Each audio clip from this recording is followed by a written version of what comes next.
हाय, इस वीडियो में हम समझेंगे बजट के बारे में।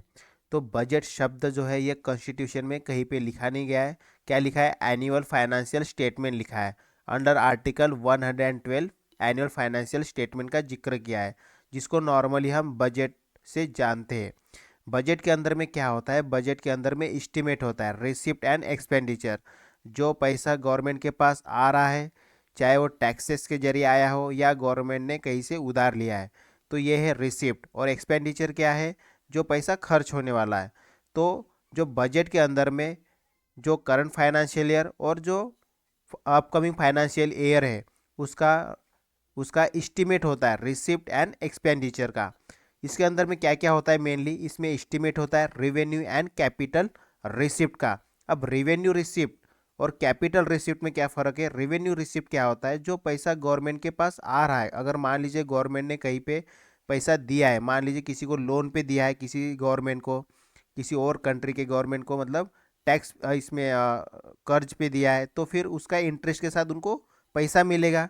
तो that is nothing but the revenue receipt. और कैपिटल रिसिप्ट क्या है? गवर्नमेंट ने मान लीजिए कर्ज लिया है किसी और देश से, अब कर्ज लिया है तो उसको चुकाना पड़ेगा, तो जो इंटरेस्ट के साथ जो पैसा गवर्नमेंट से जा रहा है, दैट इज कैपिटल रिसिप्ट। तो रेवेन्यू रिसिप्ट में गवर्नमेंट के पास पैसा आता है और कैपिटल रिसिप्ट में पैसा जाता है।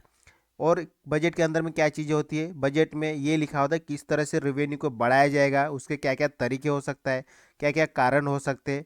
उसके बाद जो एक्सपेंडिचर है उसका इस्टीमेट होता है। जो क्लोजिंग फाइनेंशियल ईयर है उसका डिटेल में रिसिप्ट एंड एक्सपेंडिचर होता है। साथ ही साथ जो क्लोजिंग फाइनेंशियल ईयर है उसमें कितना डेफिसिट हुआ है, कितना सरप्लस है, क्या रीज़न है इसके, ये सभी डिटेल में बजट के अंदर में लिखा होता है। साथ ही साथ जो कमिंग ईयर है उसके इकोनॉमिक और फाइनेंशियल पॉलिसी के बारे में लिखा होता है, जिसमें टैक्सेस के बारे में लिखा होता है, किस तरह से टैक्स को इंट्रोड्यूस किया जाएगा, क्या प्रॉस्पेक्ट रहेगा रेवेन्यू का, किस तरह से स्पेंडिंग प्रोग्राम को हम इंट्रोड्यूस कर सकते, क्या क्या स्कीम रहेगी, ये सभी चीज़ें इस बजट के अंदर में होता है। हम रेलवे बजट के बारे में थोड़ा जान लेते हैं। देखिए, रेलवे बजट जो है किस तरह से, जो जनरल बजट आज के समय में अभी तो कंबाइन है 2017 से, लेकिन इसके पहले 1924 से रेलवे बजट और जनरल बजट दोनों को अलग किया गया था। अब ये किया गया था ऑकवर्ड कमेटी 1921 के रिकमेंडेशन से। तो ऑकवर्ड कमेटी ने मेनली ये रिकमेंडेशन दिया था कि रेलवे बजट और जनरल बजट को सेपरेट किया जाए।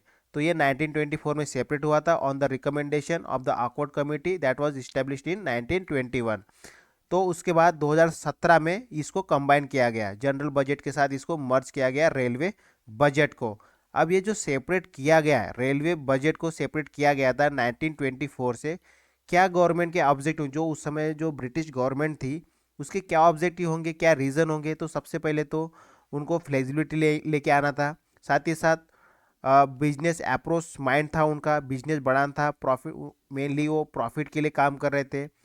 देन रेवेन्यू, उनको एक स्टेबल स्टेबल रेवेन्यू चाहिए था और उनको प्रॉफिट चाहिए था। मेन कारण क्या था उनका रेलवे बजट को अलग करने का? प्रॉफिट, खुद का डेवलपमेंट कर सके, इसके लिए उन्होंने रेलवे बजट को अलग किया था। अब हम बजट से रिलेटेड क्या क्या कॉन्स्टिट्यूशनल प्रोविजंस है इसको अभी हम जान लेते हैं। देखिए, प्रेसिडेंट प्रेसिडेंट प्रेसिडेंट के बारे में ये लिखा गया है कि हर साल प्रेसिडेंट क्या करेगा? पार्लियामेंट के सामने जो रिसिप्ट और एक्सपेंडिचर है उसको रखेगा। जो प्रेसिडेंट है वो पार्लियामेंट के सामने हर साल रिसिप्ट और एक्सपेंडिचर को रखेगा। साथ ही साथ जो जो नो डिमांड फॉर ग्रांट, मतलब किसी भी डिमांड पे ग्रांट कब तक नहीं मिलेगी? जब तक प्रेसिडेंट का रिकमेंडेशन ना हो। तो for for demand to get the grant, मतलब किसी भी डिमांड को ग्रांट मिलने के लिए प्रायर रिकमेंडेशन, मतलब प्रेसिडेंट का रिकमेंडेशन होना बहुत ज़रूरी है। और कंसोलिडेटेड फंड ऑफ इंडिया में से कब पैसा निकाल सकते हैं? जब एप्रोप्रिएशन बिल पास हो जाएगा। तो without appropriation bill consolidated fund of India में से कोई भी पैसा विड्रॉ नहीं कर सकता है। No money will be imposing taxes except on the recommendation of the president. तो कोई भी ऐसा मनी बिल नहीं होगा जो इम्पोज करेगा टैक्सेस, लेकिन अगर एक्सेप्शन है यहाँ पे, रिकमेंडेशन ऑफ द प्रेसिडेंट होगा तो इस तरह का मनी बिल लाया जा सकता है जो टैक्स को इम्पोज करेगा। नो टैक्स लेविड और collected except authority of law, बिना लॉ के कोई भी मतलब बिना अथॉरिटी ऑफ लॉ के कोई भी टैक्स को लेविड नहीं किया जाएगा, लगाया नहीं जाएगा और कलेक्ट नहीं किया जाएगा। पार्लियामेंट जो है वो टैक्स को कम कर सकता है या एबॉलिश कर सकता है, उसको इंक्रीज नहीं कर सकता है। कौन करेगा? ये एग्जीक्यूटिव करेगा। ये है mainly constitutional provision related to the budget. अब बात करेंगे हम राज्यसभा के क्या क्या पावर होते हैं बजट से लेके, बजट को लेके राज्यसभा के क्या क्या पावर होते हैं। सबसे पहली चीज जो मनी बिल और जो फाइनेंस बिल है जिसमें मेनली टैक्सेशन की बात की जाती है, तो ये राज्यसभा में इंट्रोड्यूस नहीं होता है। ये कहाँ पे इंट्रोड्यूस होता है? लोकसभा में इंट्रोड्यूस होता है। और दूसरी चीज ये कि राज्यसभा के पास कोई भी वोटिंग का पावर नहीं होता है, तो no power to vote on the demand for grant. उसके बाद राज्यसभा को क्या है, विद इन 14 डेज, जब राज्यसभा के पास कोई मनी बिल जाता है तो विद इन 14 डेज उनको अपना रिप्लाई करना होता है। अगर 14 डेज के बाद भी अगर कोई रिप्लाई नहीं आता है तो ये मान लिया जाता है कि जो बिल है वो क्या है, पास है राज्यसभा से।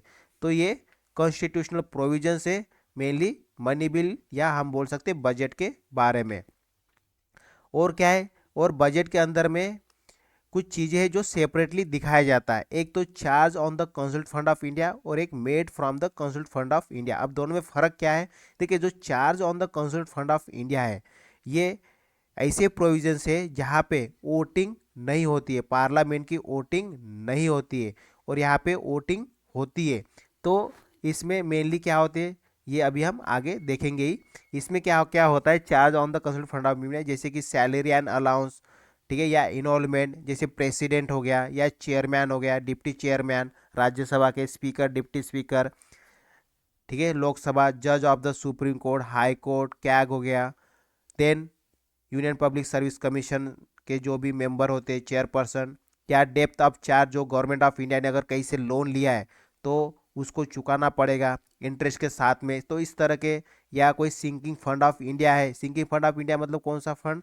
जो डेप्थ को पूरा करने के लिए जो अलग से फंड बनाया जाता है गवर्नमेंट के द्वारा और उसमें फंड डाला जाता है, तो उसमें जो पैसा डाला जाता है उसी को mainly sinking fund of India बोला जाता है। या रिडेम्पशन चार्जेस हो सकते हैं, या कोई ऐसा जो पार्लियामेंट ने डिक्लेयर किया है या कोर्ट ने अपने जजमेंट के जरिए कुछ बताया या डिक्री बताया, तो इस तरह के जो चार्जेस होती है जिसके ऊपर में वोटिंग नहीं किया जा सकता है, जो खर्च करना ही करना है, जो कंसोलिडेटेड फंड ऑफ इंडिया में से पैसा किसी भी हालत में निकालना ही निकालना है, तो उसी को मिली चार्ज एक्सपेंडिचर बोला जाता है।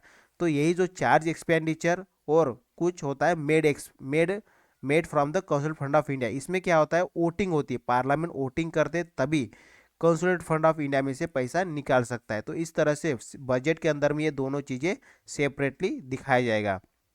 देन सेम चीज़ें बजट में डिस्टिंग्विश किया जाएगा expenditure on the revenue from the other expense also. अब चार्ज एक्सपेंडिचर जो होता है कंसोलिडेटेड फंड ऑफ इंडिया में से, इसके ऊपर में वोटिंग नहीं होगी, सिर्फ क्या होगा, डिस्कशन होगा। तो ये हो गया बजट के बारे में। अब हम समझेंगे बजट कौन से स्टेजेस से गुजरता है तभी जाके ये इनैक्ट हो जाता है। तो मेनली बजट को इनैक्ट करने के लिए 6 स्टेजेस से पास होना होता है। सबसे पहला stage presentation stage, then general discussion stage, then scrutiny किया जाता है डिपार्टमेंटल स्टैंडिंग कमेटी के द्वारा।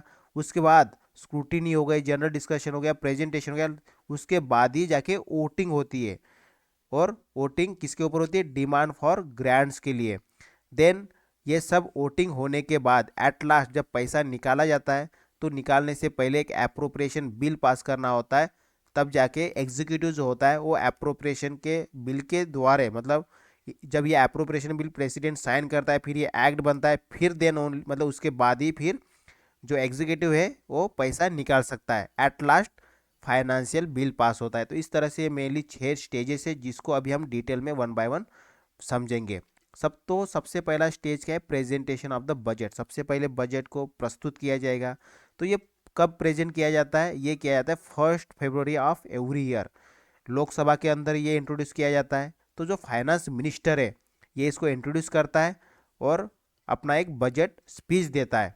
इस जब ये प्रेजेंटेशन स्टेज होता है जिसमें बजट स्पीच दिया जाता है फाइनेंस मिनिस्ट्री के द्वारा, तब इसमें बजट के ऊपर में कोई भी डिस्कशन नहीं होता है। उसके बाद ये लोकसभा में जाता है। हाँ सॉरी, मतलब लोकसभा के बाद में ये फिर राज्यसभा में जाता है। तो राज्यसभा में भी इसके ऊपर डिस्कशन होती है, लेकिन हमें पता है कि मनी बिल के केस में, या हम बोल सकते हैं बजट के केस में, राज्यसभा के पास में वोटिंग का कोई भी अधिकार नहीं है। तो जो बजट डॉक्यूमेंट होता है, फाइनेंस जो फाइनेंस मिनिस्टर के पास जो बजट डॉक्यूमेंट होता है, उसके अंदर में क्या क्या चीज़ होती है, उसमें एक तो बजट स्पीच होती है, देन एक एनुअल फाइनेंशियल स्टेटमेंट होता है जिसको हम बजट बोला जाता है, देन डिमांड फॉर ग्रांट्स होती है, देन फाइनेंशियल बिल होता है जिसमें फाइनेंशियल बिल में मेनली टैक्सेशन की बात की होती है, और ऐसे स्टेटमेंट होते हैं जो कि मैंडेटरी होती है under F R B M क्या है, physical responsibility and budget management act, जो कि 2003 में इनैक्ट हो गया था। तो ये जो एफ के जरिए क्या क्या चीज़ें होनी चाहिए बजट में, वही चीज़ें इसी के अंदर होती है, जैसे कि माइक्रो इकोनॉमिक फ्रेमवर्क स्टेटमेंट होता है इसमें, then physical policy strategy statement, medium term physical policy statement होता है। उसके बाद एक्सपेंडिचर बजट होता है। एक्सपेंडिचर बजट में मेनली खर्च के बारे में होता है, क्या क्या खर्च किया जाएगा। देन रिसिप्ट होता है, रिसिप्ट में क्या होता है कि कहाँ से पैसा आया है।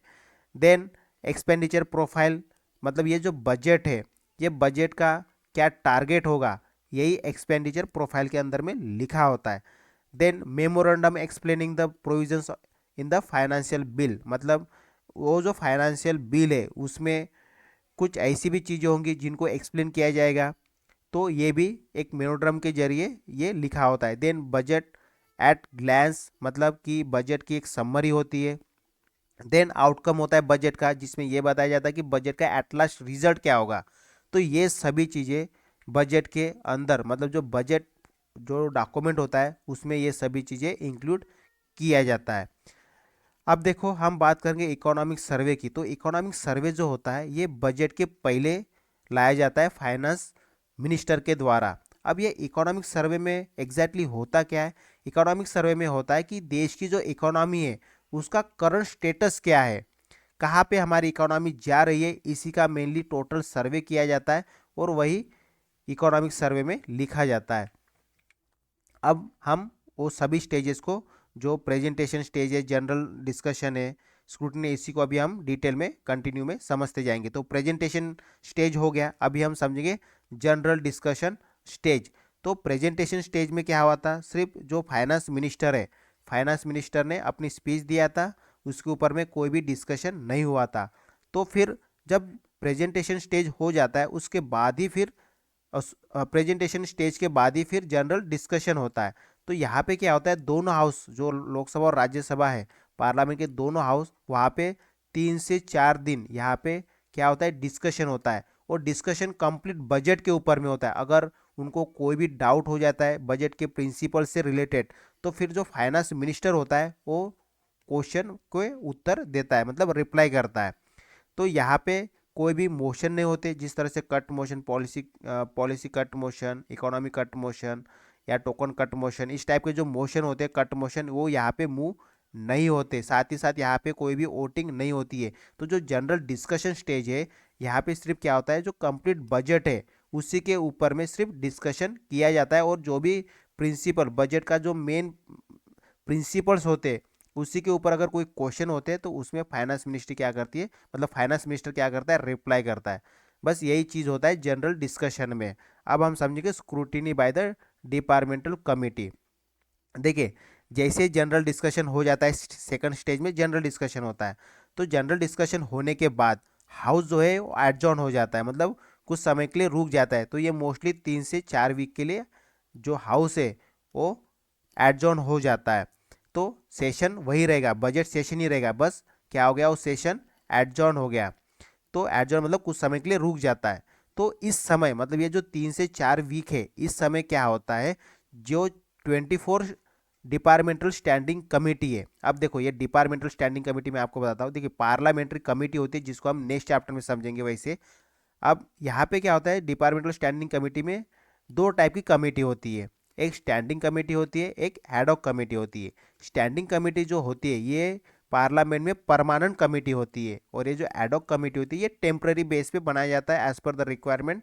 ये जो कमेटी बनाई जाती है उसी को एडॉक कमेटी बोलते हैं, और जो परमानेंट कमेटी होती है उनको स्टैंडिंग कमेटी बोला जाता है। अब देखिए, ये जो स्टैंडिंग कमेटी है ये 3 टाइप की कमेटी होती है। एक फाइनेंशियल स्टैंडिंग कमेटी, इसमें फिर 3 टाइप की कमेटी आती है। फिर डिपार्टमेंटल रिलेटेड स्टैंडिंग कमेटी होती है जो कि 24 है, और ये जो डिपार्टमेंटल स्टैंडिंग कमेटी है यही ये 24 स्टैंडिंग कमेटी है जो कि जो बजट को है वो डिटेल में एग्जामिन करेंगे, डिस्कस करेंगे और फिर एट लास्ट अपनी रिपोर्ट बनाएंगे और उसको हाउस के दोनों लोकसभा और राज्यसभा में सबमिट करेंगे। और जो थर्ड स्टैंडिंग कमेटी होती है that is other standing committee, इनके अलावा जो भी डिपार्टमेंटल स्टैंडिंग कमेटी होती है वो इसमें आ जाती है। तो ये जो 24 स्टैंडिंग कमेटी होती है ये बहुत इंपॉर्टेंट रोल प्ले करती है उस बजट को एक नया शेप देने के लिए। अब डिपार्टमेंटल स्टैंडिंग कमेटी उसको स्क्रूटिनाइज करेगी, एकदम डिटेल में उसको एग्जामिन करेगी जनरल डिस्कशन के बाद। फिर उसके बाद जैसे डिपार्टमेंटल स्टैंडिंग कमेटी से स्क्रूटिनाइज हो जाता है बजट, फिर उसको रिपोर्ट बना के, ये जो डिपार्टमेंटल स्टैंडिंग कमेटी एक रिपोर्ट बनाती है, फिर उसको वोटिंग के लिए पार्लियामेंट में भेज देती है। तो अभी हम समझेंगे next stage that is voting on the demand for the grant. देखिए इसमें क्या होता है, ये जो डिमांड जो प्रेजेंटेड किया जाता है, मतलब जो डिमांड रखी जाती है हाउस के सामने वोटिंग के लिए, वो मिनिस्ट्री वाइज रखी जाती है। जैसे डिफेंस मिनिस्ट्री हो गई, फाइनेंस मिनिस्ट्री हो गई, ठीक है, होम मिनिस्ट्री हो गई। ऐसे जो मिनिस्ट्री वाइज जो पैसा के लिए जो डिमांड रखा है इन्होंने, मिनिस्ट्री वाइज जो पैसा के लिए डिमांड किए इन्होंने मिनिस्ट्री ने, तो यहाँ पे उनके जो डिमांड है उनको प्रेजेंट किया जाता है मिनिस्ट्री वाइज। तो उसके बाद यहाँ पे क्या होती है, वोटिंग हो जाती है। तो जैसे डिमांड के ऊपर में वोटिंग हो जाती है तो फिर ये डिमांड क्या बन जाती है, ग्रांट बन जाती है, ठीक है, वोटिंग के बाद में। तो यहाँ पे ये जो voting on demand for grants है, यहाँ पे बजट को डिस्कस किया जाता है डिटेल में, और यहाँ पे कट मोशन भी मूव होते हैं। तो अभी हम समझेंगे ये कट मोशन क्या होते हैं।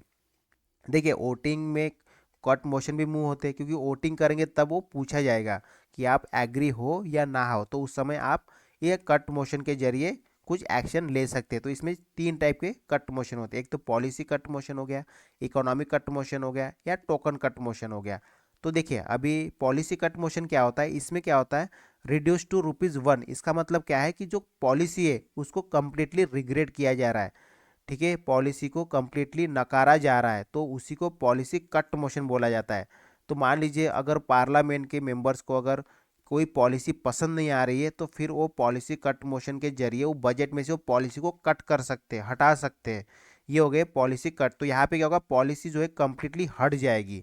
उसके बाद इकोनॉमिक कट मोशन में क्या होता है, रिड्यूस बाय स्पेसिफिक अमाउंट, मतलब जब कोई पॉलिसी के ऊपर इकोनॉमिक कट मोशन लगता है तो इसमें से ये बताया जाता है कितना अमाउंट उस पॉलिसी में से आप अमाउंट क्या कर रहे हो, कम कर रहे हो, रिड्यूस कर रहे हो कुछ स्पेसिफिक अमाउंट उस पॉलिसी में से। मान लीजिए किसी पॉलिसी के लिए अगर 25,000 करोड़ रुपए अगर बजट में रखे गए, तो आप ये बोल सकते हैं कि इसमें से 5,000 करोड़ रुपए कम कीजिए, इस टाइप से। तो ये हो गया इकोनॉमिक कट मोशन, जिसमें एक अमाउंट, स्पेसिफिक अमाउंट को रिड्यूस किया जाता है। टोकन कट मोशन क्या होता है, मेनली इसमें रिड्यूस किया जाता है ₹100। इसका मतलब ये है कि मान लीजिए कोई पॉलिसी है, उस पॉलिसी में से किसी हेड में से कुछ पैसा कम कर देना है, ठीक है, मतलब कोई पॉलिसी है उसमें से जो हेड वाइज होते हैं, अलग अलग हेड होते हैं पर्पज वाइज, तो उस पर्पज को हटा देना या उस हेड के पैसे को कम कर देना या हटा देना, उसी को टोकन कट मोशन बोला जाता है, ठीक है। तो इस तरह से मेनली ये 3 कट मोशन होता है। पॉलिसी कट मोशन जिसमें क्या होता है, कंप्लीट पॉलिसी को रिग्रेड किया, मतलब हटाया जाता है। या इकोनॉमिक कट मोशन में क्या है, कुछ specific amount. Token cut motion में क्या है, उस पॉलिसी में से कुछ एक स्पेसिफिक हेड होते पॉलिसी में, वो हेड के अमाउंट को क्या किया जाता है, कट किया जाता है, तो या हटा दिया जाता है, तो उसी को मेनली टोकन कट मोशन बोलते हैं। अब देखिए जब ये टोकन कट मोशन लाया जाता है तो कुछ चीज़ें ध्यान में रखी जाती है, उसी के बाद फिर ये टोकन कट मोशन मूव किया जाता है। अब क्या क्या चीज़ें मेनली कौन से कंडीशन सेटिस्फाई होनी चाहिए, फुलफिल होनी चाहिए, उसी के बाद ये टोकन कट मोशन मूव हो सकता है। तो सबसे पहली चीज़ ये कि जब भी टोकन कट मोशन लाया जाएगा तब ये ध्यान रखा जाएगा कि जो डिमांड रखी जा रही है वो, मतलब it should relate to the only one demand only, वो एक ही डिमांड के लिए रखी जा रही है, ठीक है। देन उसके बाद जो टोकन कट मोशन लाया जा रहा है, तो इसमें यह भी ध्यान में रखा जा रहा है, रखा जाएगा कि कोई आर्गूमेंट ना हो, ठीक है, साथ ही साथ एक स्पेसिफिक एक स्पेसिफिक मैटर को वो कन्फाइन कर रहा हो, ठीक है, एक स्पेसिफिक मैटर को ही वो ध्यान में रखे इस टोकन कट मोशन को लाया जा रहा हो। साथ ही साथ ये इसमें इस टोकन को जो टोकन कट मोशन लाया जा रहा है इसमें कोई भी सजेशन या कोई एग्जिस्टिंग लॉ इस टाइप से किसी को भी वायलेट कर ना रहा हो, या यूनियन गवर्नमेंट के किसी मैटर्स को रेफर ना कर रहा हो, या कोई जो अमाउंट है जो मेनली चार्ज होता है कंसोलिडेट फंड ऑफ इंडिया में से, उसके ऊपर कोई बात ना हो रही हो, या उसके ऊपर कोई ये टोकन कट टाइप का मोशन ना चलाया जा रहा हो, ये भी ध्यान में रखा जाता है। या जिसके ऊपर में ये टोकन कट मोशन लाया जा रहा है वो मैटर किसी कोर्ट में तो नहीं हो, ठीक है, ये भी देखा जाएगा। या ये जो मैटर है ये कोई मतलब क्वेश्चन तो रेज नहीं कर रहा है प्रिविलेज के बारे में, या दूसरी चीज़ जो सेम मैटर है किसी और सेशन में तो इसको डिस्कस नहीं किया जा रहा है, ठीक है, या किया जा चुका है। तो बार बार अगर किसी मैटर को अगर बार बार मतलब जब टोकन कट मोशन लाया जाएगा तो ये ध्यान रखा जाएगा कि जो मैटर है वो रिपीट तो नहीं किया जा रहा है, ठीक है। उसके बाद ये किसी पर्सन के कैरेक्टर को रिफ्लेक्ट ना करता हो, ठीक है, इस तरह की अलग अलग चीज़ों को ध्यान में रखा जाएगा, तभी ये टोकन कट मोशन मूव हो सकता है, ठीक है। अब हम समझेंगे एप्रोप्रिएशन बिल। तो एप्रोप्रिएशन बिल बहुत इंपॉर्टेंट होता है, ठीक है। तो प्रेजेंटेशन स्टेज, जनरल डिस्कशन, उसके बाद स्क्रूटिनी हो गया डिपार्टमेंट के बाद, वोटिंग हो गया, अब एट लास्ट एप्रोप्रिएशन बिल। ये बहुत इंपॉर्टेंट होता है क्योंकि इसी के माध्यम से जो एग्जीक्यूटिव होते हैं वो बजट में से मतलब कंसोलिडेटेड फंड ऑफ इंडिया में से पैसे निकाल सकते हैं। अब देखिए कॉन्स्टिट्यूशन में क्या लिखा गया इस एप्रोप्रिएशन के बिल के बारे में कि no money shall be withdraw, कोई भी मनी विड्रॉ नहीं हो सकता है कंसोलिडेटेड फंड ऑफ इंडिया में से accept under the appropriation made by law, मतलब बिना एप्रोप्रिएशन बिल के कोई भी कंसोलिडेटेड फंड ऑफ इंडिया में से पैसा विड्रॉ नहीं हो सकता है।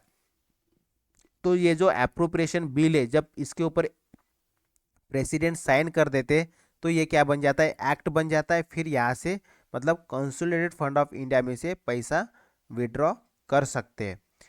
तो ये इस तरह से एप्रोप्रिएशन बिल का काम आता है। तो एप्रोप्रिएशन बिल बहुत इंपॉर्टेंट है। ये क्या है, एप्रोप्रिएशन बिल मेनली ऑथराइज करता है एग्जीक्यूटिव को ऑथराइज करता है कि वो क्या कर सकते, कंसोलिडेटेड फंड ऑफ इंडिया में से पैसा निकाल सकते the after passing the budget, ठीक है। बजट के ऊपर वोटिंग होने के बाद ही ये एप्रोप्रिएशन बिल मूव होता है, तभी फिर एग्जीक्यूटिव ये जो कंसोलिडेटेड फंड ऑफ इंडिया है इसमें से पैसा निकाल सकते हैं। अब देखिए यहाँ पे वोट ऑन अकाउंट क्या होता है। वोट ऑन अकाउंट क्या होता है, अगर मान लीजिए जो बजट है ये बजट 31 मार्च के बाद भी चलता है और ऐसा चलता है कि 2 मंथ एक्सटेंड हो जाता है, तो फिर ये 2 मंथ के लिए जो खर्चा है उसको अगर फुलफिल करना है तो ये वोट ऑन अकाउंट लाया जाता है। इसका मतलब ये है कि एडवांस में पैसा निकाला जाता है कंसोलिडेटेड फंड ऑफ इंडिया में से। बजट मतलब एप्रोप्रिएशन बिल के पहले ही एडवांस में ये पैसा निकाला जाता है एक्स्ट्रा खर्च के लिए, क्योंकि 31 मार्च के बाद 1 अप्रैल से फिर क्या होता है, नया फाइनेंशियल ईयर शुरू हो जाता है। तो 1 अप्रैल से लेके मतलब 1 अप्रैल मई तक ये पैसा 2 मंथ के लिए मेनली निकाला जाता है। तो ये किस तरह से इसको कैलकुलेट किया जाता है, 1/6 ऑफ द टोटल एस्टीमेट, जो टोटल एस्टीमेट बताया गया है बजट का उसका 1/6 ये जो वोट ऑन अकाउंट के माध्यम से पैसा निकाला जाता है। क्योंकि बजट क्या होता है, बजट 1 फेब में शुरू हो जाता है, तो अभी तो 1 फेब में शुरू हो रहा है, लेकिन इसके पहले क्या हो रहा था, last week of the February budget को लाया जाता था, तो जो कि 31 मार्च के बाद भी ये पास नहीं होता था, तो इसको टाइम लगता था। तो उतना टाइम लगता था तो फिर उस खर्चे को निभाने के लिए ये वोट ऑन अकाउंट को लाया जाता था। अब देखिए ये जो एप्रोप्रिएशन बिल है इसके अंदर में क्या क्या होता है, इसके अंदर में होता है grant voted by the Lok Sabha, जी लोकसभा ने जो ग्रांट्स है उसके ऊपर जो वोटिंग किया है वो होता है। साथ ही साथ जो एक्सपेंडिचर मेनली चार्ज होता है कंसोलिडेटेड फंड ऑफ इंडिया से, तो ये भी इसके अंदर में इस एप्रोप्रिएशन बिल में होता है। अब जब एप्रोप्रिएशन बिल लाया जाता है तब बजट के ऊपर में किसी भी तरह का अमेंडमेंट नहीं होता है, ठीक है, नो अमेंडमेंट, ठीक है, will be accepted when appropriation bill जब लाया जाता है तब। अब passing of the finance bill. अब फाइनेंस बिल होता क्या है, देखिए जब भी गवर्नमेंट जो है कोई नए टैक्स को इंट्रोड्यूस करता है फॉलोइंग मतलब नेक्स्ट फाइनेंशियल ईयर के लिए, ईयर से, तब ये फाइनेंशियल बिल के माध्यम से लाया जाता है। और ये फाइनेंशियल बिल जो होता है ये मनी बिल की सारी कंडीशन फुल करता है। जब ये फाइनेंस बिल लाया जाता है तब इसको मूव करते हुए इसमें अमेंड भी किया जा सकता है। तो फाइनेंशियल बिल में मेनली होता क्या है, फाइनेंशियल बिल में मेनली टैक्स से रिलेटेड चीज़ें होती है। ठीक है, किस तरह से टैक्स को लगाया जाएगा, ये सभी चीज़ें इसके अंदर में होती है। अब देखो, ये जो according to provision collection of the tax act 1931, ये जो फाइनेंस बिल है इसको विदिन 35 डेज इसको इनेक्ट होना चाहिए according to the provision collection of taxes act 1931 के जरिए। ठीक है, इस एक्ट के जरिए ये जो फाइनेंस बिल है जिसके माध्यम से टैक्सेस को लगाया जाता है, ये विदिन 75 डेज इसको इनेक्ट होना है। अब हम समझेंगे ग्रांट्स के बारे में। देखिए, ये अलग अलग टाइप के ग्रांट्स है, जैसे कि सप्लीमेंट्री ग्रांट हो गया, additional grant, excessive grant, then vote of credit, exceptional grant and token grant. देखो एक एक को समझते हैं अभी हम। सप्लीमेंट्री ग्रांट क्या होता है, मान लीजिए कोई पर्टिकुलर सर्विस है जिसको बजट में लाया गया था, अब उस सर्विस के लिए जो पैसा बजट में रखा गया था वो कम पड़ गया, इनसफिशिएंट पड़ गया, अब उसमें एक्स्ट्रा पैसा चाहिए, तो ये सप्लीमेंट्री ग्रांट के माध्यम से उस पैसे को फुलफिल किया जाता है। एडिशनल ग्रांट क्या होता है, मान लीजिए बजट में तो वो सर्विस जब बजट लाया गया था तो ये कोई वो सर्विस नहीं थी, एक नई नई सर्विस गवर्नमेंट को लाना लाना है, अब उसके लिए एडिशनल फंड चाहिए। अब ये जो न्यू सर्विस है इसका बजट में कहीं जिक्र नहीं था, लेकिन अभी ये नई सर्विस गवर्नमेंट को लगता है कि अभी इस समय में लाना बहुत ज़रूरी है, तब उसके लिए एडिशनल फंड के लिए ये एडिशनल ग्रांट लाया जाता है। एक्सेस ग्रांट क्या होता है, मान लीजिए जब बजट लाया था तो कोई एक पॉलिसी थी जिसमें जो एक पर्टिकुलर अमाउंट उसके लिए ऑथराइज किया था, लेकिन अभी जो पैसा उसमें खर्च किया गया वो काफ़ी एक्सेसिव है, जितना ऑथराइज किया गया था पार्लियामेंट के द्वारा उससे ज़्यादा खर्च हो गया, स्पेंड हो गया। तो अभी क्या है, उसको ऑथराइज करने के लिए जो एक्सेसिव अमाउंट स्पेंड हो गया, अभी उसको ऑथराइज करने के लिए ये एक्सेसिव ग्रांट लाया जाता है। तो ये इसकी प्रोविज़न क्या है, तो सबसे पहले जो पब्लिक अकाउंट कमेटी है उसका अप्रूवल जरूरी होता है, देन लोकसभा का अप्रूवल लिया जाता है। इस तरह से ये एक्सेसिव ग्रांट होता है। ठीक है, क्योंकि इसमें क्या है, ऑलरेडी पैसा खर्च हो चुका है, अब उसके बाद आप अप्रूवल ले रहे, तो इसमें ये एक्सेसिव ग्रांट की कैटेगरी में आ जाएगा। ओट ऑफ क्रेडिट क्या होता है, ओट ऑफ क्रेडिट होता है, मान लीजिए कोई अनएक्सपेक्टेड डिमांड आ गई है जिसको कहीं भी डिफाइन नहीं किया गया है, तो उसके लिए पैसा चाहिए, मतलब कोई ऐसा, मतलब ये क्या है ना, एक प्रकार से कोई अनएक्सपेक्टेड डिमांड के लिए ये एग्जीक्यूटिव के पास एक ऑप्शन रखा होता है एक ब्लैंक चेक के जरिए, जो कि उस कंडीशन को फुलफिल करने के लिए ये इम्पोर्टेंट बन जाता है। एक्सेप्शनल ग्रांट क्या होता है, कोई स्पेशल पर्पज़ है उसके लिए एक्सेप्शनल ग्रांट लाया जाता है। टोकन ग्रांट क्या है, अगर मान लीजिए किसी हेड में से पैसा हमें दूसरे हेड में ट्रांसफ़र करना है, या एक मिनिस्ट्री से दूसरे मिनिस्ट्री में पैसा ट्रांसफ़र करना, मान लीजिए फाइनेंस मिनिस्ट्री में से पैसा हमें कोई होम मिनिस्ट्री में ट्रांसफ़र करना है, या होम मिनिस्ट्री से किसी और मिनिस्ट्री में ट्रांसफ़र करना है, तो उस समय हम टोकन ग्रांट यूज़ कर सकते हैं। या एक हेड में से दूसरे हेड, मतलब किसी एक पर्टिकुलर पर्पज़ के लिए कुछ अमाउंट पार्लियामेंट जब बजट लाया गया था तो उसके लिए उतना ऑथराइज किया था, अभी उसी में से जो ऑथराइज अमाउंट है वही अमाउंट में से किसी और पॉलिसी में हमें यूज़ करना है, वो अमाउंट, इस पॉलिसी का कुछ अमाउंट हमें दूसरे पॉलिसी में यूज़ करना है, तो इसी को टोकन ग्रांट बोला जाता है। तो इस तरह से अलग अलग टाइप के ग्रांट है, supplementary, additional, excess, vote of credit, exceptional grant and token grant. Supplementary grant क्या है, पर्टिकुलर सर्विस है जिसका जिक्र बजट में था लेकिन उसके लिए पैसा कम पड़ गया, तो ये supplementary grant. Then additional grant क्या है, नई सर्विस जो कि बजट में नहीं थी लेकिन अभी लाई गई, तो उसको एडिशनल ग्रांट चाहिए। एक्सेसिव क्या, ऑलरेडी पैसा स्पेंड हो गया, अब स्पेंड होने के बाद लोकसभा में उसका अप्रूवल चाहिए, तो उसके लिए before Lok Sabha approval public account committee से अप्रूवल चाहिए होता है। तो जो पैसा ऑलरेडी स्पेंड हो चुका है, एक्सेस अमाउंट लग रहा है, जितना ऑथराइज चाहिए था, ऑथराइज किया गया था, उससे ज़्यादा पैसा उसमें स्पेंड हो गया, अब उसको ऑथराइज करना है, तो excessive grant.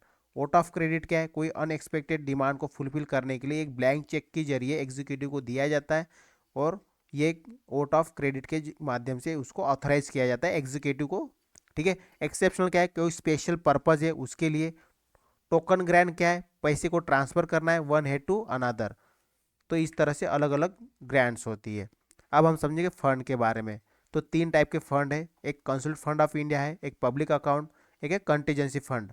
Consolidated fund under article 266, public account भी under article 266 and contingency fund under article 267। अभी हम तीनों को डिटेल में समझते हैं। देखिए कंसोलिडेटेड फंड ऑफ इंडिया क्या है, ये मेन अकाउंट होता है गवर्नमेंट ऑफ इंडिया का, ये सबसे मेन अकाउंट होता है। गवर्नमेंट ऑफ इंडिया बोलो या स्टेट गवर्नमेंट बोलो, दोनों का ये मेन अकाउंट होता है, सेपरेट सेपरेट अकाउंट होता है।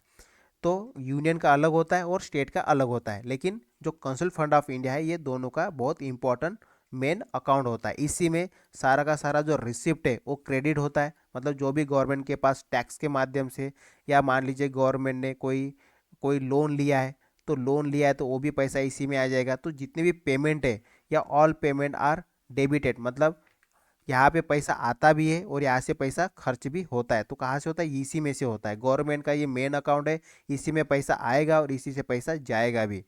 ठीक है, तो ऑल रेवेन्यू यहीं पे रिसीव होता है, जो भी लोन रेज किया जाता है इसी में आता है। रीपेमेंट जो भी रिसीव किया जाता है लोन के जरिए, तो इसी में से होता है। जो भी पेमेंट ऑथराइज किया जाता है गवर्नमेंट के द्वारा वो इसी में से ऑथराइज किया जाता है।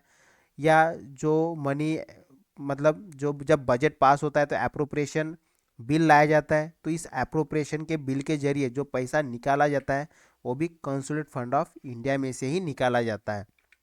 अब हम समझेंगे पब्लिक अकाउंट ऑफ इंडिया क्या है। देखिए ये क्या है, मेनली ये जो अकाउंट है कंसोलिडेटेड फंड ऑफ इंडिया, ये गवर्नमेंट का पैसा होता है, इसमें मेन गवर्नमेंट का ही पैसा होता है।